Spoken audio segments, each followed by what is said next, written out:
Bonjour, dans cette vidéo on va parler de la continuité d'une fonction en un point avec quelques exercices d'entraînement. Pour mieux comprendre, vous pouvez regarder la vidéo concernant les limites d'une fonction numérique. Vous trouverez le lien dans la description. On va commencer par une petite activité.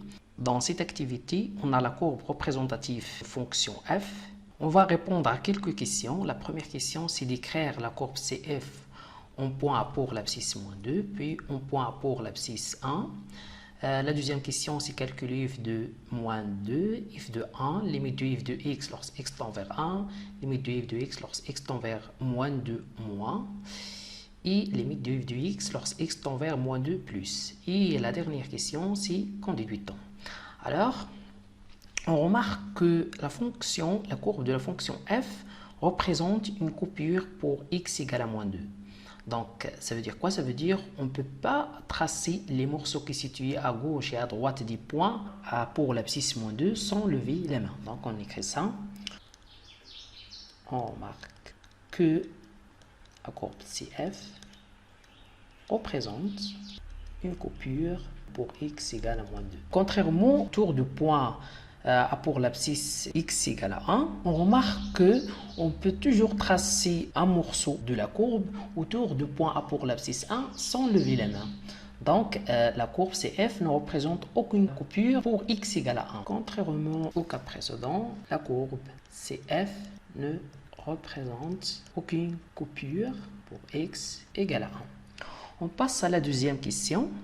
La deuxième question, on va calculer f de 1. Pour calculer f de 1 à partir de la courbe de la fonction f, on va tracer une droite d'équation x égale à 1. Ça veut dire une droite qui est verticale, une droite verticale qui passe par le point A pour les coordonnées 1, 0. Donc ce point-là, on remarque que cette droite coupe la courbe représentative de la fonction f en ce point. Et après, on va construire le projeté orthogonal de ce point sur l'axe des ordonnées. On obtient ce point A pour les coordonnées 0, 2. Donc, f de 1 égale à 2. On passe à calculer f de moins 2. De même manière, on va tracer une droite verticale qui passe par le point A pour les coordonnées moins 2, 0. On remarque que ces deux points étaient désignés par deux notations différentes. Cette notation signifie que ce point appartient à ce morceau, c'est-à-dire ce point appartient à la courbe représentative de la fonction f. Et cette notation signifie que ce point n'appartient pas à ce morceau. C'est-à-dire ce point n'appartient pas à la courbe représentative de la fonction f. Donc l'intersection de cette droite verticale avec la courbe représentative de la fonction f est ce point. Et après, on va construire le projeté orthogonal de ce point sur l'axe des ordonnées. On obtient 3. Ou bien le point A pour les coordonnées 0, 3. Et par suite, f de moins 2 égale à 3. On passe à calculer limite de f de x lorsque x tend vers 1. D'après la définition de la courbe représentative d'une fonction, et l'ensemble des points A pour les coordonnées x, f de x, tel que x représente les abscisses des points de la courbe et f de x représente les ordonnées des points de la courbe. On remarque que si x se rapproche de 1 à gauche ou à droite, les points de la courbe se rapprochent dans les deux cas de ce point. Et quand les points de la courbe se rapprochent de ce point, leurs ordonnées se rapprochent de la valeur 2. Donc, limite de f de x lorsque x tend vers 1 égale à 2. Puis on calcule limite de f de x lorsque x tend vers moins 2, moins. Cette notation signifie que x se rapproche de moins 2 à gauche. On remarque que si x se rapproche de moins 2 à gauche, les points de la courbe se rapprochent de ce point.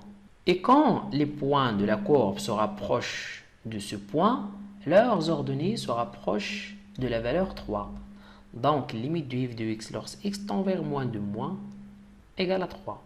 Et finalement, on calcule de même manière limite de f de x lorsque x tend vers moins de plus. Cette notation, x tend vers moins de plus, signifie que x tend vers ou bien se rapproche de la valeur moins 2. Et quand x se rapproche de moins 2, on remarque que les points de la courbe CF se rapprochent de ce point. Et quand ces points se rapprochent de ce point, leurs ordonnées se rapprochent de la valeur 1. Donc, limite de f de x lorsque x tend vers moins de plus égale à 1. On passe à la dernière question qu'en débutons. L'objectif de cette question, c'est on essaie de conclure la définition de la continuité d'une fonction en un point et aussi la continuité à droite d'une fonction en un point et la continuité à gauche d'une fonction en un point. On commence par la comparaison de la description de la courbe en un point A pour l'abscisse 1 et l'image de 1 par f et la limite de f de x lorsque x tend vers 1. Premièrement, on remarque que limite de f de x lorsque x tend vers 1 égale à f de 1. Ça est évident car l'image de 1 par f égale à 2 et limite de f de x lorsque x tend vers 1 égale à 2.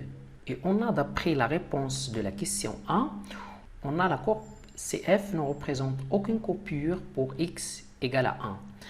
C'est-à-dire que la courbe est contenue autour de ce point. Donc on peut dire que la fonction f est contenue en 1 si seulement si limite de f de x lorsque x tend vers 1 égale à f de 1.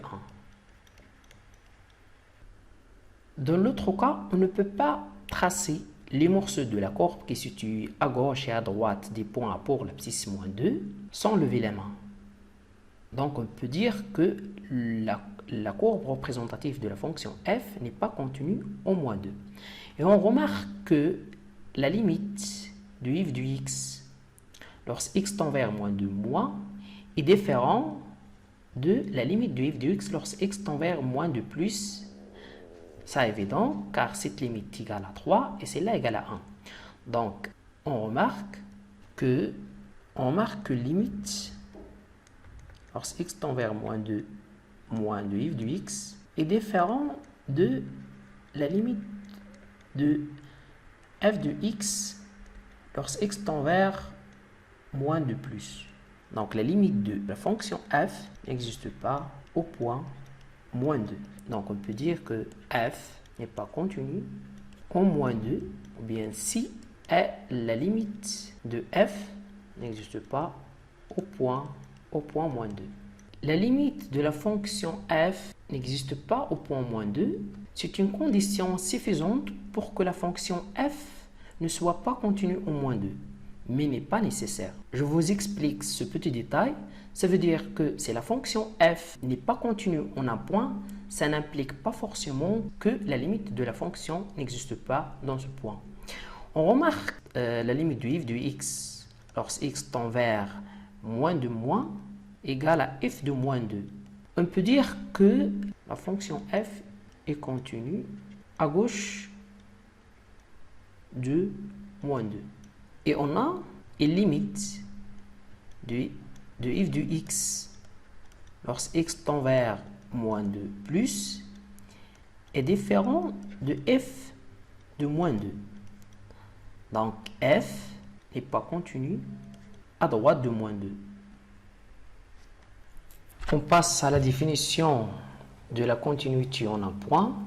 Soit f une fonction définie sur un intervalle i et a un élément de i. On dit que la fonction f est continue en a si et seulement si limite de f de x lorsque x tend vers a égale à f de a.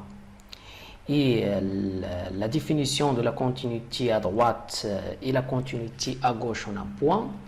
Soit f est une fonction définie sur un intervalle de type a plus alpha avec alpha un réel strictement positif.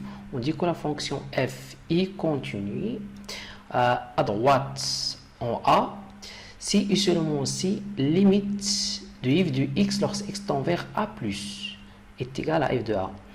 Et soit f une fonction définie sur un intervalle du type A moins alpha A avec alpha un réel strictement positif, on dit que la fonction f est continue à gauche en A si et seulement si limite de f de x lorsque x tend vers A moins est égal à f de A. On passe à montrer que f est continue à droite et à gauche en A si seulement si f est continue en A. Dans ce sens, si f est continue à droite et à gauche en A, alors limite de f de x lorsque x tend vers A plus égale à f de A. Et en même temps, limite de f de x lorsque x tend vers A moins est égal à f de A. Donc on a limite de f de x lorsque x tend vers A égale à f de A. Donc f est continue en A. Continue en A d'après la définition. Et l'autre sens, c'est évident.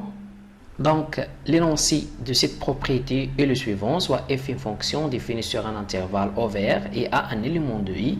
On dit que f est continue en A si et seulement si il est continu à droite et à gauche en point A.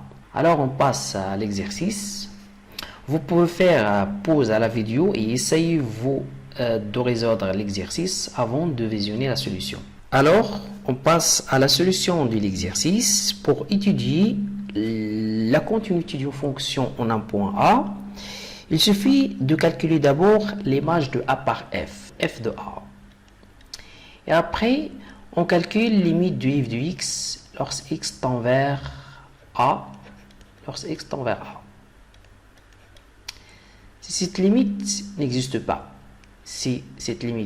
n'existe pas, alors f n'est pas continu en A. F n'est pas continu en A. Si cette limite est égale à l'infini, soit plus ou moins, alors f n'est pas continu en A. Si cette limite existe, mais égale à un nombre réel qui est différent de f de A, alors f n'est pas continu en A. Si cette limite égale à f de A, alors f est continu en A. Donc on a 4 cas. Si cette limite n'existe pas, alors f n'est pas continu. Si limite de f de x lorsque x tend vers A égale à l'infini, soit plus infini moins l'infini, f n'est pas continu en A. Si cette limite égale un réel, mais il est différent de f de A, l'image de A par f, alors f n'est pas continu en A. On a un seul cas qui est dans f qui est continu en A, si limite de f de x lorsque x tend vers A existe et égale à l'image de A par f. On commence par le premier cas. On a f de x égale à sinus 3x sur x si x est différent de 0 et f de x égale à 3 si x égale à 0. On va étudier la continuité en 0. On a f de 0 égale à 3. On passe à calculer la limite de f de x lorsque x tend vers 0. Et on a limite de f de x lorsque x tend vers 0 égale à limite de sinus 3x sur x lorsque x tend vers 0. Pour calculer cette limite, on fait un petit rappel. On sait que limite de sinus grand X sur X lorsque grand X tend vers 0, ça égale à 1. Pour notre limite, on remarque que la variable du sinus c'est 3x et on a au dénominateur on a seulement x. Donc pour régler cette situation, on va multiplier le sinus 3x par 3 et x aussi par 3. Donc limite de 3 sinus 3x sur 3x lorsque x tend vers 0, ça égale à 3, car limite de sinus 3x sur 3x égale à 1. Donc, limite de f de x lorsque x tend vers 0 égale à 3, qui est l'image de 0 par f. Et par suite, f est continu en 0. Le deuxième cas, on a f de x égale à 2x plus 1 si x supérieur strictement à 2 et égale à f de x égale à x carré moins 1 si x est inférieur ou égal à 2. On va étudier la continuité du f en 2. On commence par calculer f de 2. On remarque que notre fonction a deux expressions différentes selon où la variable appartient. Si x supérieur strictement à 2, donc dans ce cas, x appartient à l'intervalle 2 plus l'infini. Si x est inférieur ou égal à 2, ça signifie que x appartient à l'intervalle moins l'infini 2. Donc, pour choisir l'expression convenable pour calculer f de 2, on va voir à quel intervalle appartient 2. Donc, de f et donc 2 appartient à cet intervalle. Donc, on va choisir cette expression. Donc, on a f de 2 égale à 2 au carré moins 1 égale à 4 moins 1 égale à 3. Donc f de 2 égale à 3. On passe à calculer limite de f de x lorsque x tend vers 2. Donc on calcule limite de f de x lorsque x tend vers 2.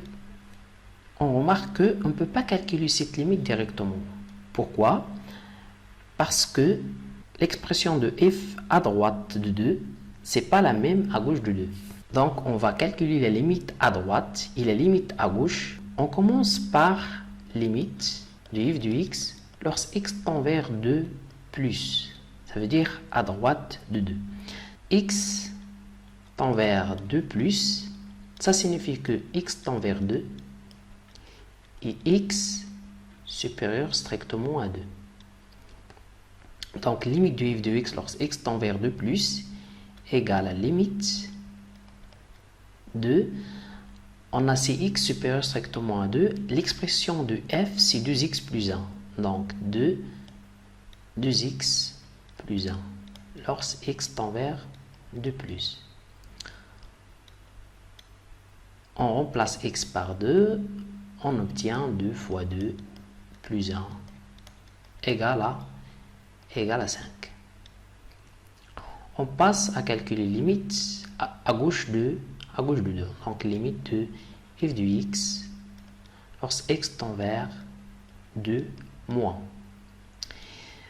Et cette notation x tend vers 2 moins signifie que x tend vers 2 et x est inférieur strictement à 2. Donc on va utiliser cette expression x carré moins 1 parce que x est inférieur ou égal à 2. Donc, limite de f de x lorsque x tend vers 2 moins égale à la limite de x carré moins 1 si x tend vers 2 moins. On remplace x par 2, on obtient 4 moins 1 égale à 3. Donc, limite de f de x lorsque x tend vers 2 moins est égale à 3. On remarque que limite de f de x lorsque x tend vers 2 plus est différent de limite de f de x lorsque x tend vers 2 moins. Donc on a limite de f de x lorsque x tend vers 2 plus est différent de limite de f de x lorsque x tend vers 2 plus, 2 moins.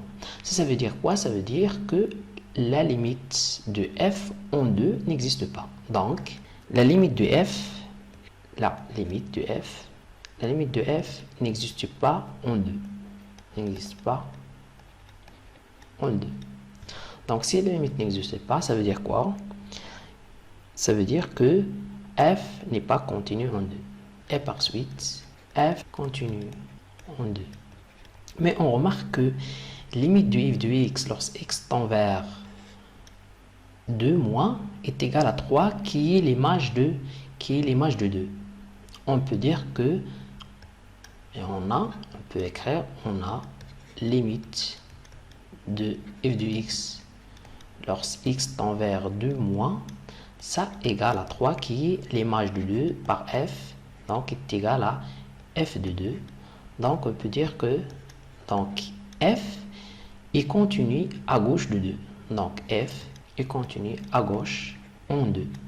Faites attention, même si la fonction f est continue à gauche en 2, mais la fonction n'est pas continue en 2 parce que f n'est pas continu à droite de 2. Troisième cas, on a f de x égale à x sinus 1 sur x si x supérieur strictement à 0 et f de x égale à x carré moins x si x est inférieur ou égal à 0. On va étudier la continuité de f en 0. On commence toujours par le calcul de f de 0. Donc, pour calculer f de 0, on va utiliser cette expression parce que cette expression n'est pas définie en 0. Et 0, vérifie cette inégalité. Donc, on a f de 0 égale à 0 au carré moins 0 égale à 0. On passe à calculer la limite de f de x lorsque x tend vers 0. Donc, on remarque que, comme le cas précédent, on ne peut pas calculer la limite de f de x lorsque x tend vers 0 directement. Donc, on va calculer la limite à gauche et à droite de 0. Donc, on commence par limite. On a limite de f de x lorsque x tend vers 0 plus. On va utiliser cette expression de f de x, ça c'est f de x, égale à la limite lorsque x tend vers 0 plus de x sinus 1 sur x. Donc on remarque que si x tend vers 0, alors ça, donc 1 sur x tend vers plus l'infini. Mais la fonction sinus est périodique, on ne peut pas déterminer la valeur de sinus de 1 sur x lorsque x tend vers 0. Donc on cherche l'autre technique pour calculer cette limite. On sait que, donc, quel que soit x supérieur strictement à 0, on sait que sinus de 1 sur x, il est compris entre moins 1 et 1. On va multiplier par x qui est positif, on obtient donc moins x est inférieur à x sinus 1 sur x supérieur ou égal à x. On sait que on a limite de x de moins x lorsque x tend vers 0 plus égale à la limite de x lorsque x tend vers 0 plus égale à 0. Donc limite de moins x en 0 plus c'est 0. Et limite de x en 0 plus c'est 0. Donc forcément, limite de x sinus 1 sur x en 0, c'est 0. Donc, limite de f de x lorsque x tend vers 0 plus égale à 0. On passe à calculer limite de f de x lorsque x tend vers 0 moins. Donc on va utiliser cette expression égale à limite de x carré moins x lorsque x tend vers 0 moins. Donc égal à 0 carré moins 0 égale à 0. Donc limite du f de x lorsque x tend vers 0 plus égale à limite du f de x lorsque x tend vers 0 moins égale à 0. Égale à 0, c'est-à-dire limite du f de x lorsque x tend vers 0 égale à 0, qui est l'image de 0 par f. Donc qui est f de 0, et par suite if est contenu en 0. On a terminé l'exercice. Je vous remercie. N'hésitez pas à abonner à la chaîne et partager la vidéo avec vos collègues.